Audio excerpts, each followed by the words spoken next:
السلام علیکم ورحمۃ اللہ وبرکاتہ۔ قرآن کریم اللہ تبارک و تعالیٰ کا کلام ہے، سب سے اشرف کلام ہے، لہذا اس کا ادب ایک تو یہ ہے کہ اس کو بلا وضو نہیں چھو سکتے، چنانچہ خود سورہ واقعہ کے اندر اللہ تبارک و تعالیٰ ارشاد فرماتے ہیں لا یمسہ الا المطہرون، نہیں چھو سکتے مگر اس کو پاکیزہ لوگ ہی۔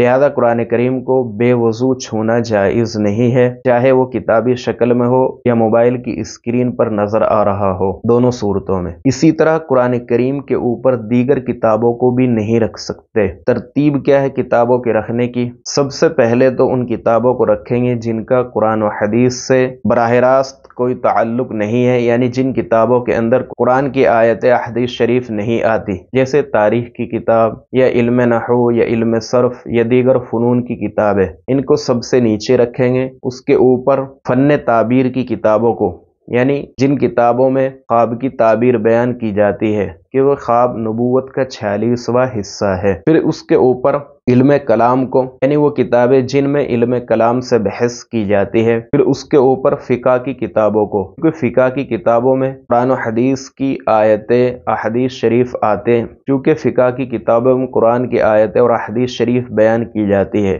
اس لیے اس کو علم کلام سے اوپر رکھیں گے۔ پھر اس کے اوپر احادیث شریف یا مواعظ وغیرہ کی کتابوں کو رکھا جائے گا۔ پھر اس کے اوپر ترجمہ، قرآن کریم کا ترجمہ یا قرآن کریم کی تفاسیر وغیرہ کو رکھا جائے گا، اور سب سے اوپر قرآن کریم کو رکھا جائے گا۔ قرآن کریم کے اوپر نہ تو قرآن کریم کا اگر کسی دوسری زبان میں ترجمہ کیا گیا ہے، جیسے انگریزی کے اندر یا ہندی کے اندر، یعنی ہندی کا قرآن یا انگریزی کا قرآن، اس کو بھی قرآن کریم کے اوپر نہیں رکھا جائے گا۔ اسی طرح قرآن کریم کی جو تفاسیر ہیں اس کو بھی قرآن کریم کے اوپر نہیں رکھا جائے گا، کیونکہ تفسیر کا حکم قرآن کریم کا حکم نہیں ہے۔